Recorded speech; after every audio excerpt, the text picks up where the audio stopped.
아멘. 하나님의 말씀 아모스서입니다. 아모스서 4장 6절부터 13절까지의 말씀입니다. 구약성경 1278쪽 즈음에 있습니다. 아모스 4장 6절부터 13절까지의 말씀입니다.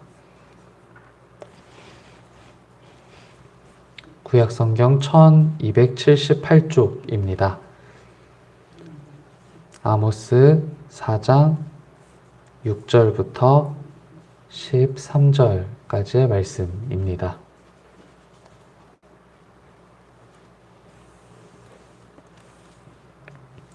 교독하시고 13절만 함께 읽겠습니다. 또 내가 너희 모든 성읍에서 너희 일을 깨끗하게 하며 너희의 각 처소에서 양식이 떨어지게 하였으나 너희가 내게로 돌아오지 아니하였느니라. 여호와의 말씀이니라.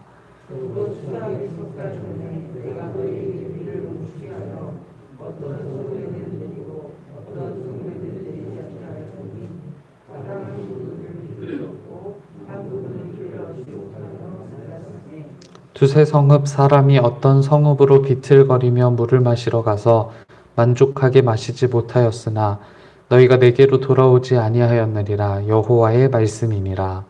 내가 음식을 마르게 하시는 자와 깜빡이 제한으로 너희를 쳤으며 가축이고 너희의 많은 분들과 소돔과 무화과 나무와 감람나무를 파하게 하였으나 너희가 내게로 돌아오지 아니하였느니라. 여호와의 말씀이니라. 내가 너희 중에 전염병 보내기를 애굽에서 한 것처럼 하였으며 칼로 너희 청년들을 죽였으며 너희 말들을 노략하게 하며 너희 진영의 악취로 코를 찌르게 하였으나 너희가 내게로 돌아오지 아니하였느니라. 여호와의 말씀이니라.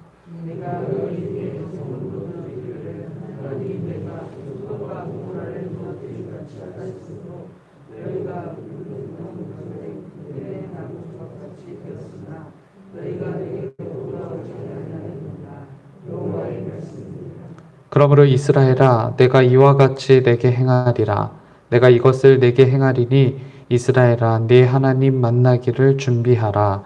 보라, 산들을 지으며 바람을 창조하며 자기 뜻을 사람에게 보이며 아침을 어둡게 하며 땅의 높은 데를 밟는 이는 그의 이름이 만군의 하나님 여호와시니라. 아멘. 말씀을 나누기 전 광고 말씀 전하고 말씀을 나누겠습니다. 사회적 거리두기가 4단계로 격상됨에 따라서 다음 주 월요일부터 교회 역시 비대면 예배로 전환하게 됩니다.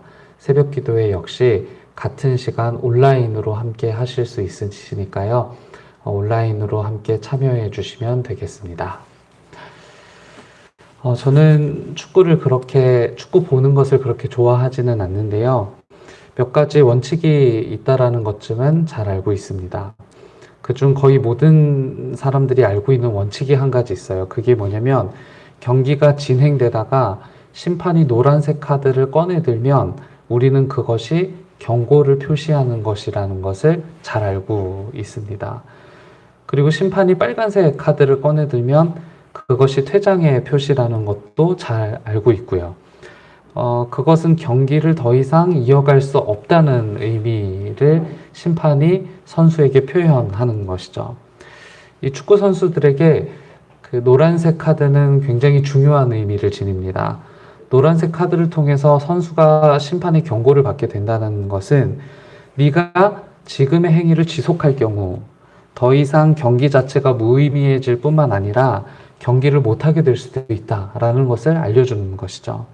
실제로 선수들이 노란색 카드로 경고를 받고 나서 위축된 모습을 보이는 것은 이 경기를 끝까지 지속해보고 싶다라는 의지로 해석할 수도 있을 겁니다. 성경에서는요, 이와 같은 경고를 우리가 지속적으로 확인하게 되는데요. 하나님은 때로 백성들에게 직접 경고하기도 하셨고요. 모세와 같은 리더십 또는 선지자들을 통해서 이스라엘 백성들에게 경고하시기도 하셨습니다. 또 사사시대에는 하나님께로부터 선택된 인물이었던 사사를 통해서 이스라엘 백성들에게 경고를 알리시기도 하셨고요. 신약 시대에는 예수님의 메시지를 통해서 유대 백성들에게 경고, 이방인들에게 경고를 전하기도 하셨었습니다. 이처럼 하나님의 경고는 매우 지속적이었고, 그것은 방금 설명드렸던 것처럼 노란색 카드와 비슷한 의미를 지니고 있다라고 생각하는데요. 우리의 생각과 마음, 행위와 믿음이 하나님께서 원하시는 것으로 교정이 되지 않는다라고 한다면, 즉 우리 안에 변함없는 인간의 죄성이 지속될 경우에 빨간색 카드와 같은 심판을 받을 수밖에 없다라는 사실을 하나님께서 알려주고 계시다라는 것이죠. 오늘 우리가 아모스서를 읽었는데요. 이 아모스서는 아모스 선지자가 활동하던 시대에 아모스 선지자가 기록한 글입니다. 아모스 선지자가 활동하던 기간은 북이스라엘과 남유다로 나누어졌던 분열왕국 시대였는데요. 다른 때와는 다르게 북이스라엘도 평화를 구가하던 시대였고, 또 남유다도 마찬가지로 번영과 평화를 구가하던 시대였던 걸로 그렇게 알려져 있습니다. 그래서 경제적으로도 군사적으로도 또 문화적으로도 부흥기를 맞이하던 때가 바로 이때였는데요. 외국에서의 위협조차 존재하지 않던 시절이 바로 이 시기였다라고 합니다. 그렇게 북이스라엘도 남유다도 번영을 구가하던 시기였기 때문에 그들은 더욱 하나님께 대하여 무뎌질 수밖에 없었고, 더욱이 심판과 경고에 대해서는 생각해 보지 않았을 법한 시기였던 것 같아요. 아모스 선지자는 이와 같은 시대에서 북이스라엘의 번영과 거대한 부가 결국 가난한 자에 대한 혹독한 압제를 통해서 이룬 것임을 경고하고 있는 것이고요. 종교인들을 향해서도 마찬가지로 경고하는데, 종교인들은 하나님의 마음을 전혀 이해하지 못하고 있고 그저 종교와 율법적 활동으로 하나님을 만족시키고 싶어 하지만 그것들로는 전혀 하나님을 만족하게 할 수 없다라는 것이 아모스 선지자가 경고했던, 북이스라엘을 향해서 경고했던 메시지였던 겁니다. 특히 이 아모스 선지자는요, 사회적 불의에 대해서 매우 분노하신 하나님을 묘사하면서 하나님의 경고를 전했던 선지자였습니다. 실제로 오늘 본문 6절부터 11절까지를 보시면요, 이스라엘 백성들을 깨닫게 하기 위해 또는 이스라엘 백성들을 돌아오게 하기 위해서 몇 가지 방법으로 경고하신 하나님의 이야기가 담겨 있거든요. 6절을 보시면요, 하나님은 이스라엘 백성들을 돌아오게 하기 위해서 굶주림을 통해서 경고하셨다라고 전하시고요. 7절과 8절을 보시면 가뭄을 통해서도 경고하셨다라고 전하셔요. 그리고 9절을 통해서는 농사재앙으로, 10절로는 역병과 전쟁으로 경고하셨고, 마지막 11절에서는요, 소돔과 고모라와 같은 재앙을 통해서도 북이스라엘에게 경고하셨다라고 이렇게 전하시죠. 그럼에도 불구하고 하나님의 평가는 다음과 같았습니다. 매 절마다 이렇게 하나님께서 평가하셨죠. 너희가 내게로 돌아오지 않았다. 이와 같이 끊임없이 그리고 지속적으로 확실하게 이스라엘 백성들을 향하여 하나님께서 경고하셨음에도 불구하고 이스라엘 백성들이 하나님께로 돌아오지 않았다라는 거예요. 참 애석하게도 문제는 이스라엘 백성들에게 열심은 달라진 적이 없었다라는 거예요. 그러니까 이들이 열심이 없었기 때문에 이런 경고를 받은 것이 아니라는 것이죠. 4장과 5장을 읽어보시면요, 참 놀랍게도 이스라엘 백성들은 꾸준히 그리고 열심히 하나님 앞에 제사를 드렸었습니다. 심지어 그들은요, 제사를 위해서라면 특정 장소였던 베델로 찾아가기도 했고 길갈로 찾아가기도 했어요. 왜냐하면 그곳이 하나님께 대하여 상징적인 장소라는 것을 이스라엘 백성들이 너무나 잘 알고 있었기 때문에 그래요. 5장 4절과 5장 5절을 보시면 그들은 열심도 있었고 베델과 길갈이라는 지역까지 찾았지만 하나님을 찾지는 않았다라는 것을 알게 되죠.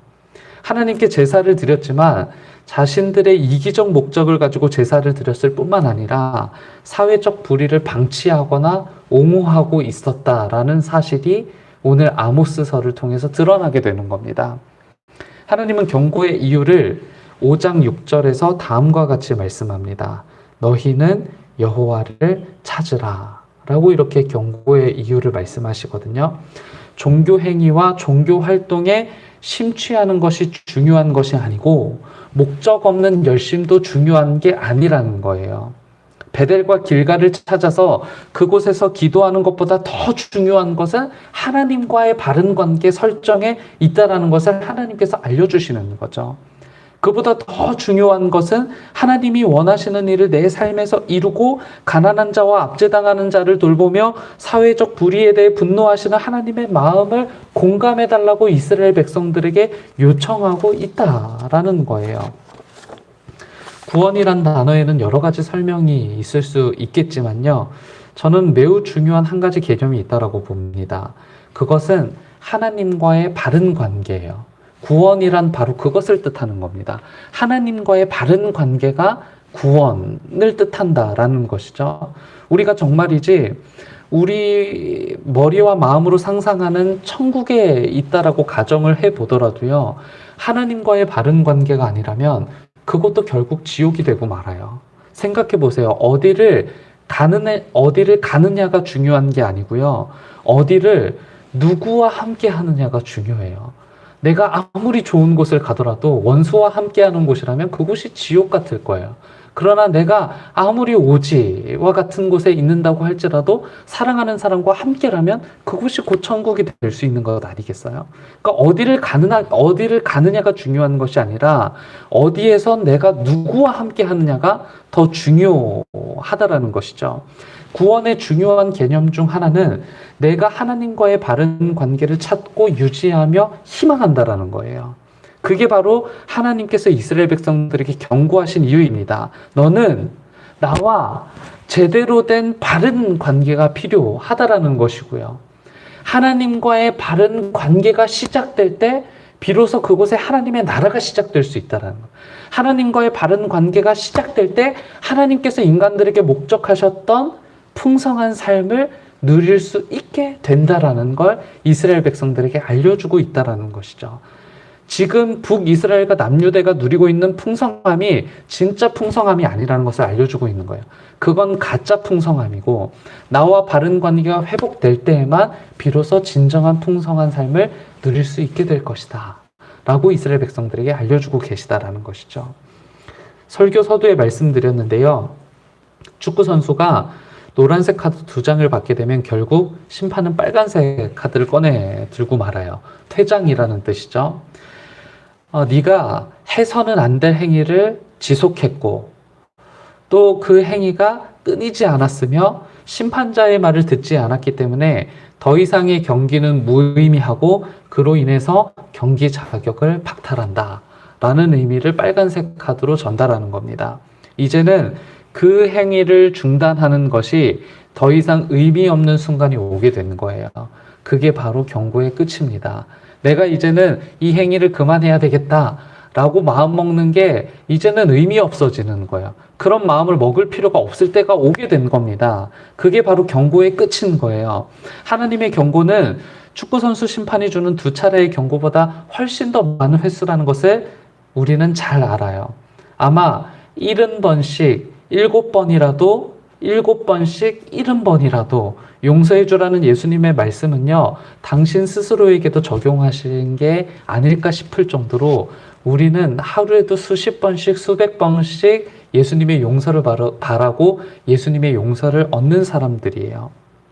그런데 이스라엘 백성들을 비롯한 우리들은 때로 너무 하나님의 경고를 무시하고 살아가는 것은 아닐까라는 생각이 들곤 합니다. 그러나 이 하나님의 경고가 끝이 있다라는 것을 분명히 말씀하셔요. 4장 12절이죠. 이스라엘아, 내 하나님 만나기를 준비하라. 이 하나님의 경고의 끝이 무엇이냐면 결국 하나님을 대면하게 되는 겁니다. 하나님께서 수없이 경고하셨고 하나님의 경고가 우리에게 잘 먹혔든 잘 먹히지 않았든 이 하나님 경고의 끝은 결국 하나님을 대면하게 되는 것인데요. 우리는 때때로 이 하나님을 대면하게 된다라는 사실에 대한 심각성을 잊어버린 채 살아가는 것 같아요. 완전히 거룩하신 하나님 앞에 심판을 받게 되는 것. 도무지 불의란 없는 존재 앞에서 우리 안에 담긴 불의가 발가벗겨진 채 확인되는 것. 내가 심판했던 것으로 결국 내가 심판을 받게 될 것이라는 사실의 심각성에 대해서 우리는 생각해 보지 않고 살아간다는 것이죠. 그러나 우리의 의지와는 상관없이 이 경고의 끝은 심판이며 하나님을 대면하게 되는 거예요. 그럼에도 경고의 끝을 준비할 수 있는 방법을 하나님께서 알려주셨는데요. 그게 바로 13절입니다. 이스라엘 백성들 역시 경고의 끝은 하나님을 대면하게 되는 것이었는데 그 대면을 준비하는 방법을 다음과 같이 말씀해 주셔요. 보라, 산들을 지으며 바람을 창조하며 자기 뜻을 사람에게 보이며 아침을 어둡게 하며 땅의 높은 데를 밟는 이는 그의 이름이 만군의 하나님 여호와시니라. 하나님이 어떤 분이신지 떠올리고 기억하라는 거예요. 13절대로라면 하나님은 창조의 주체이시고 이 피조 세계의 원리이기도 하시며 사람들과의 깊은 관계 속에서 살아 존재하는 분이시라는 거예요. 우리가 경고를 접하는 동안 끝을 준비한다는 것은 무엇이냐? 바로 하나님이 어떤 분이신지를 떠올리고 기억하는 것이고, 우리는 하나님이 어떤 분이신지를 떠올리고 기억할 때 비로소 우리 삶의 향방을 올바르게 정할 수 있을 거란 말이죠. 저는 이 땅에 끝이 있다라고 믿습니다. 그리고 그렇게 알아요. 왜냐하면 하나님께서 하나님의 말씀인 성경을 통해서 우리에게 그렇게 말씀하셨으니까요. 그리고 말씀대로 땅의 마지막 심판이 있다는 것도 알고 저는 믿어요. 하나님 만나기를 준비한다는 것은 우리가 살아가는 이 땅에서 도덕적 갱신을 의미하는 것이기도 하겠지만요. 매 순간 하나님이 누구이신지, 또 하나님이 어떤 일을 하셨는지를 기억하고 그 하나님과 하나님께서 지니신 가치에 합당한 결정을 하며 살아간다라는 의미이기도 할 겁니다. 경고의 끝, 하나님을 대면하게 되었을 때 우리 그리스도인들에게는 하나님의 대면이 결국 그렇게 되어야 하지 않겠어요? 결국 구원이 심판이 되고 심판이 구원이 되는 역사. 이것이 우리 그리스도인들이 바라는 역사 아니겠어요? 그것은 오직 믿음으로 가능하고 매 순간 하나님의 하신 일들을 통해서 더욱 구체화되어 갈 겁니다. 하나님은 오늘도 우리 속에 정한 마음을 창조하시고 우리에게 당신 뜻을 보여주실 뿐만 아니라 피조세계 속에서 유일한 원리와 표준이 됨을 믿습니다. 함께 기도하겠습니다. 어쩌면 매 순간 우리는 하나님의 경고를 접하며 살아가고 있는지도 모르지만 무뎌진 양심과 믿음은 반응하지 못하고 그것이 마지막 사인인지도 알지 못해 하나님 나라로부터 점점 멀어지는 것은 아닌지 두려워할 줄 아는 마음이 저희들에게 필요합니다. 주님, 시시각각 우리가 접하는 하나님의 경고를 볼 줄 아는 시야를 주시고 다시 돌이켜 하나님께로 향방을 정하는 믿음을 우리에게 주옵소서. 구원을 지금도 살 수 있는 그리스도인이 되도록 마음을 다스려 주옵소서. 주님, 온 세상이 신음하고 있습니다. 코로나로 지치고 병든 마음들이 더 이상 위로받지 못하고 어찌해야 할 바를 알지 못한 채 시절의 끝만을 바라고 있는 저희를 긍휼히 여겨 주십시오. 우리가 가진 지식과 힘의 한계를 느끼며 겸손함을 되찾습니다. 다만 주님의 구원을 바랍니다. 우리를 건져내 주옵소서. 이로 인해 다시 이웃의 안전을 위한 선택을 이어갑니다. 우리의 선택을 통해 다시 한번 교회의 역할을 발견하게 하시고 교회의 교회다움이 드러나는 시간이 되도록 도와주옵소서. 무엇보다 계획 중이었던 새가족 신방을 수년하게 된 것을 마음 아프게 생각합니다. 그럼에도 더욱 굳건하게 하시는 하나님을 바라며 새가족들의 몸과 마음 그리고 영혼을 지키셔서 여전히 더욱 은혜로 기대하는 시간이 되도록 인도하옵소서. 무엇보다 구원받는 이들이 끊임없이 찾는 교회 되도록 인도해 주옵소서. 하나님 앞에 정성을 다해 드린 예물 있습니다. 하나님께서 이 예물 하나님께서 원하시는 곳에 쓰일 수 있도록 구별하여 주시고 드린 두 손을 통해 하나님의 나라가 확장되는 역사 일어나도록 축복하여 주옵소서. 주일을 기다리는 토요일입니다. 주일 못지않은 마음으로 우리를 정결케 하시고 주일을 준비하는 손들을 기억해 주셔서 그 손들을 통해 하나님 이루시고자 하시는 일들을 이루어가는 토요일 되도록 이끄시옵소서. 오늘도 여전히 우리를 살게 하시는 예수님의 이름으로 기도합니다. 아멘. 하늘에